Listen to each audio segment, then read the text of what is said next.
Ողջույն հարգելի հեռուստադիտողներ եւ սոցիալական հարթակների մեր հետևորդներ։ Եթերում առողջարար հեռուստանախագիծն է։ Սա առողջապահական հարթակ է, որտեղ քննարկվում են ամենատարբեր հիվանդություններ, խնդիրներ, առաջարկվում են դրանց վիրահատական եւ կոնսերվատիվ բուժումներն ու նոր մեթոդները, որոնք լայնորեն տարածվում են եւ կիրառվում են աշխարհում։ Մենք հանդիպում ենք յուրաքանչյուր շաբաթ 21:00-ին։ Մենք այսօր խոսում ենք արթրոսկոպիայի մասին։ Սա վնասվածքաբանության եւ օրթոպեդիայի միջուղ է, ավելի հստակ սպորտային վնասվածքաբանության ուղղություն։ Մենք խոսում ենք Սուրբ Գրիգոր Լուսավորիչ բժշկական կենտրոնի արթրոսկոպիայի ծառայության ղեկավար Սերգեյ Հովհաննիսյանի հետ։ Բժիշկ, շնորհակալ եմ ձեր սուղ ժամանակից մեզ հատկացնելու եւ այստեղ լինելու համար։ Ինչ է արթրոսկոպիան իրենից ներկայացնում։ Որ դեպքերում են դրանք կիրառվում, ում համար է նախատեսված։ Բարև ձեզ, շնորհակալություն, որ հրավիրել եք ինձ այստեղ։ Արթրոսկոպիան այդ один из методов, որտեղ կարանք մենք մտնենք любой суставի մեջ ու կամերայով օպերացիա անենք այն մեղքատկաննի поврежденияները, որոնք որ վնասվել են։ Եթե մենք խոսանք ծնկի մասին, այդ մենիսկն է, այդ դեմի խաչաձև սվյազքն է, ետևի խաչաձև սվյազքն է, բակավոյ կողքի սվյազքն են, նատկալենիկն է։ Այդ դեպքում մեզի պետք է մալինվազիվնի խիրուրգիա։ Ինչու համար այդ պետք է դա մեթոդիկայով է պետք անել, որ ավելի արագ մենք ռեաբիլիտացիա անցնենք։ Բաց խիրուրգիան այդ, к сожалению, ավելի երկար ռեաբիլիտացիա է, ավելի վնասը ավելի շատ է պացիենտների համար։ Դրա համար այդ направлением, որով ես զբաղվում եմ, այդ на сегодняшний день սաղից կոմֆորտնի պացիենտի համար օպերացիայի մեթոդներից մեկն է։ Ոչ սաղ պացիենտներին մենք օպերացիա ենք անում, ու ես միշտ ասում եմ, այն օպերացիան, որն որ չենք արել, այդ սաղից լավ օպերացիան է։ Ինչու համար, որովհետև կա դեպքեր, երբ որ պետք է կոնսերվատիվնի բուժումներ, բայց կա դեպքեր, որտեղ որ պացիենտին ես բացատրում եմ, որ ոչ մի կոնսերվատիվնի բուժումը ցեզի չօգնի։ Ինչու համար, որովհետև արդեն վնասվածքը շատ խոշոր է։ Այդ դեպքերից մեկը այն է, որ պետք է օպերացիա անել։ К сожалению, на сегодняшний день, ինչ որ ես տեսնում եմ приемից վաղ, այն է, որ պացիենտները շատ ուշ են գալիս իմ մոտ կոնսուլտացիայի կամ իմ գոլեգաների մոտ, այլ փորձում են տարբեր կոնսերվատիվնի ձևի բուժվել ու к сожалению, ռեզուլտատները կան լավ չէ։ Դրա համար ես խնդրում եմ պացիենտներին, եթե ժալոբաներ ունեք, ավելի лав է շուտ արեք բժշկի մոտ կոնսուլտացիայի, որ ձեր դիագնոզը точно տնեն, դրանից հետո նոր բուժումը ստացեք։ Самолечением это, к сожалению, վնաս է։ Ինչու համար է վնաս, որովհետև կարելի է դեղերով սիմպտոմատիկան убрать անել, բայց причинան ինչուց է возникать անում։ Այդ դուք չեք կարող убрать անել, դրա համար պետք է как раз դիագնոզը տնել։ Հետո արդեն նոր բուժում է։ Ոչ թե սկզբից սիմպտոմատический բուժումը, երբ որ բուժումը չի օգնի արդեն գալիս եք բժշկի մոտ, որ տնենք դիագնոզը։ Այդ в основном ծնկերի հետ է կախված։ Եթե մենք խոսանք ծնկերի հետ, основном ցավերը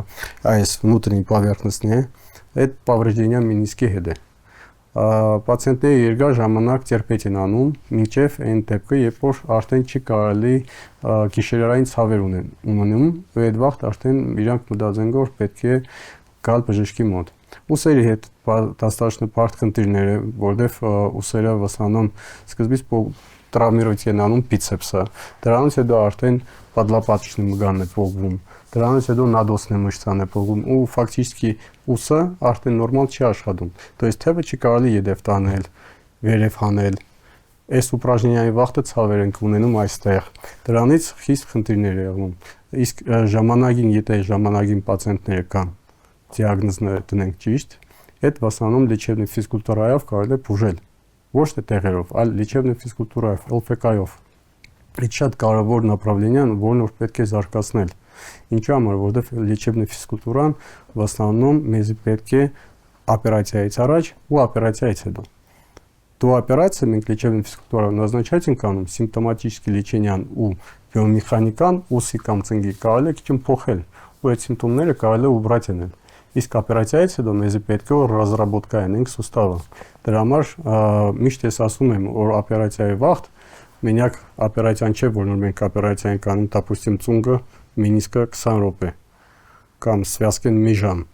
այլ օպերացիան всего лишь մի ժամ կտևի, բայց դուք դրանցնիկ 8 ամիս ռեաբիլիտացիա։ ու այդ շատ կարևոր է որ պացիենտը պատրաստ է եղնի։ Եթե պացիենտը պատրաստ չէ ռեաբիլիտացիային, к сожалению, ավելի լավ է պացիենտին վիրահատություն անիմաստ է։ Ինչ համար, որովհետև կարելի է վնասել։ Արտրոսկոպիկ վիրահատություններից հետո շատ կարևոր է ժամանակին սկսել վերականգնողական բուժումը, որը պետք է սկսել ոչ ուշ, քան 3-ից 4 շաբաթ անց։ Ծնկան-հոտի արտրոսկոպիկ վիրահատություններից հետո վերականգնողական բուժման նպատակն է վերականգնել հոտի շարժունակությունը, ուժեղացնել թույլ մկանախմբերը, ժամանակ առ ժամանակ ավելացնել ստորին վերջույթների վրա հենումները եւ վերականգնել նորմալ քայլքը։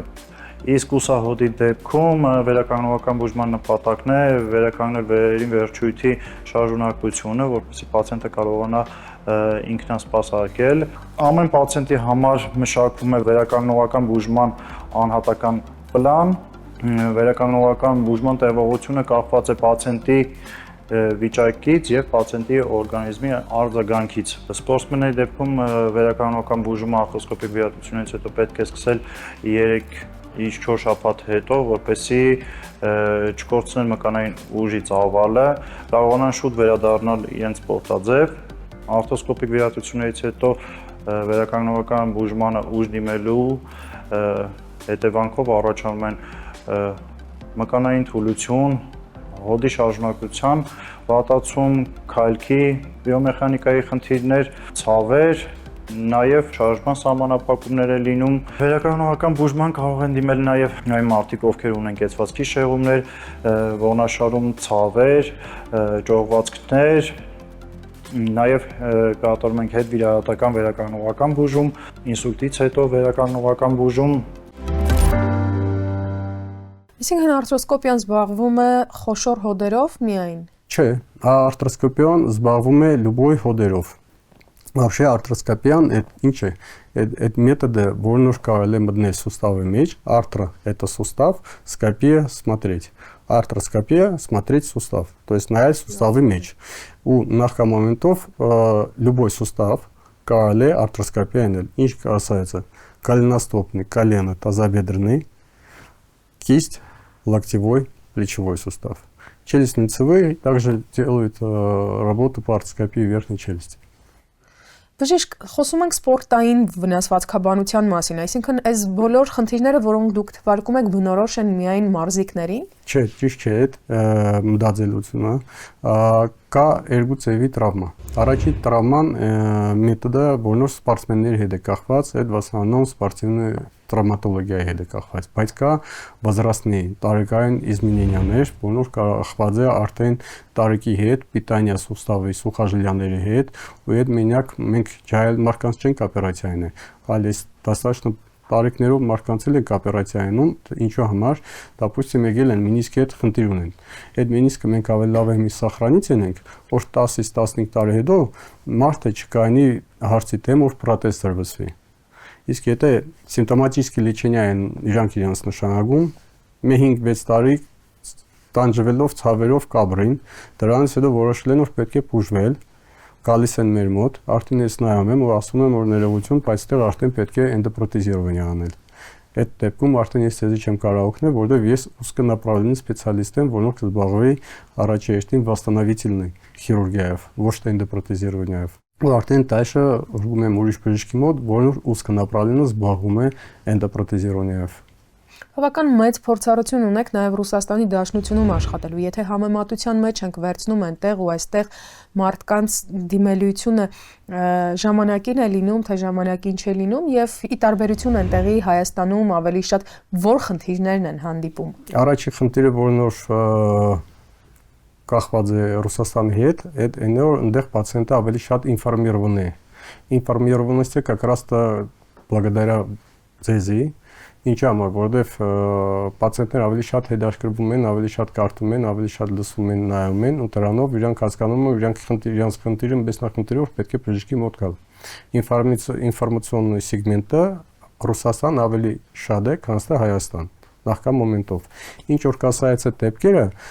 ճիշտ ասած տարբերություն չկա, համստեղ հանդեղ նույն դեպքերն են, պացիենտները տարբեր են, կան որոնք որ ժամանակին են գալիս,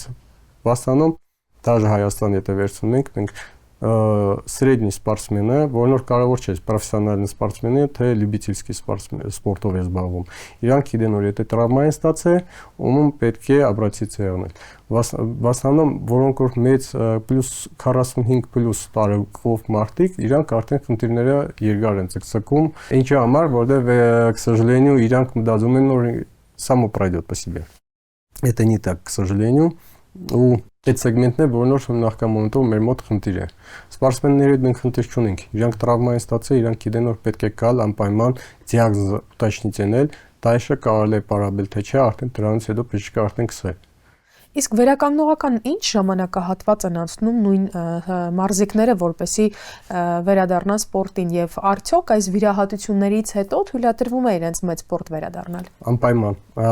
մեր օպերացիաները անում ենք դրա համար, որ իրանք կյանքի մեջ դալնեշում ограничения չունենան։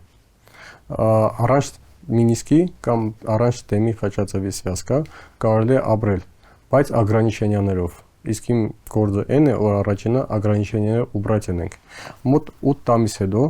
պացիենտը առանց ограничения կարա զբաղվել любой вид спортов, որը որ կուզե։ Այդ без ограничения։ Ինչ որ կասается սպորտսմենների հետ, պրոֆեսիոնալ սպորտսմենների հետ, իրանց ռեաբիլիտացիան ավելի խիստ ու արագ է։ Ինչու համար, որովհետև на сегодняшний день передо мной стоит задача максимально быстро пациента, спортсмена поставить на ноги. Дրա համար методики реабилитации у них совсем другие. Ну, через боль, через дискомфортные упражнения они занимаются. Обычному пациенту мы это не делаем. Почему? Потому что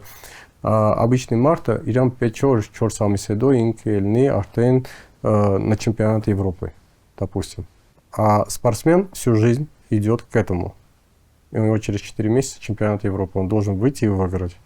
Поэтому это шат тонкий крайне, урдевор мези պետք է постоянный контроль и так. Իսկ ինչ որ կասается обычной хирургии վաղ, обычный пациенты համար 6-ից 8 ամիս, երբ որ կարելի է դալնեշում սպորտով էլի զբաղվել կամ любой видов. Բժիշկ, խնդրում եմ ասեք հիմնականում այս ձեր նշած, եթե չի վերաբերվում իհարկե մարմնամարզիկներին, այլ մարդկանց մասին է խոսքս, հիմնականում ինչի հետևանքով են, որ խնդիրներն են առաջացնում հոդերում պրոբլեմներ։ Չէ, այդ, к сожалению, в основном, եթե մենք խոսանք ջահելների մասին, այդ в основном травма է։ Травման կարող է спортивный, կրնաեղնի բытовой травма, ինչ որ կասается տարիքով մարդկանց մասին, այդ в основном питанияի հետ է կախված, սուխաժիլիայի։ То есть ինչքան մենք տարիքով մեծանում ենք, կան մեր սուխաժիլիաները վատ է питаться, плюс к этому курение, к сожалению, тоже влияет на питание и на питание сухожильной части. Вот. Это շատ կարևոր է ու на сегодняшний день այդ հարցով պետք է խիստ զբաղվել։ Ինչ որ կասается физкультурան, это полезно է, բայց ինչ որ կասается спорта, տարիքի վաղ, արդեն полезно չէ։ Ու մենք պետք է հասկանանք, որ ինչ որ արել են 20-25 տարեկան ժամանակ, մենք իրավունք չունենք անենք այդ 65 տարեկան։ Ինչու համար, որովհետև արդեն суставները, связки-ը արդեն ուրիշ կաչիստվայի են, էլաստիչնեսը ուրիշ է, ու այդ դեպքում մենք կրնանք վնասենք ավելի շատ ու ավելի խիստ խնդիրների դեմ կանենք։ Շնորհակալ եմ հետաքրքիր զրույցի համար, իսկ ես հիշեցնեմ, որ մենք խոսում ենք հոդերի հետ կապված խնդիրների մասին եւ դրանց ժամանակակից վիրահատական բուժման մասին, որը փոքր ինվազիվ միջամտություն է, արթրոսկոպիան է։ Իմ հյուրը տաղավարում Սուրբ Գրիգոր Լուսավորիչ բժշկական կենտրոնի արթրոսկոպիայի ծառայության ղեկավար Սերգեյ Հովհաննիսյանն է։ Այսպիսին մեր առողջարարն այս շաբաթ, հետևեք մեզ, որ լինեք տեղեկացված եւ պաշտպանված։ Ցտեսություն։